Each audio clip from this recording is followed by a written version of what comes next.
שאתה לא מסוגל לחיות בלעדיי. לא אשכח לך את זה בחיים. זוכר מה עשינו אחר כך? לא. מה, אתה לא זוכר שירדנו ערומים לרחוב בבוקר ולא היה אף אחד ברחוב? ואתה זוכר שהגיע הזקן הזה על האופניים, זוכר מה אמר לנו? שאל אותנו אם התייקרו הבגדים. נכון. זה היה מצחיק. וואי, אנחנו היינו שווים.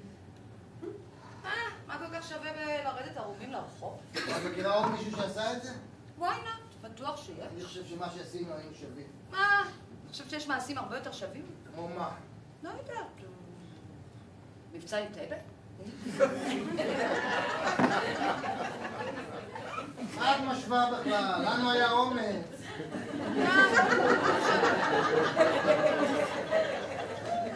היינו פחדנים. לא נכון. כן, נכון. וגם עכשיו אנחנו פחדנים. תגיד לי, מה?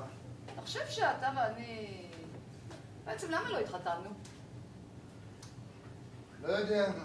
אתה חושב שיכולנו להיות בעל ואישה? חופשי? כן. כן. אבל מה? אנחנו כל הזמן רבים. אנחנו לא מזדיינים. אנחנו לא סובלים אחד את השני. ככה, זה בעל ואישה. לא?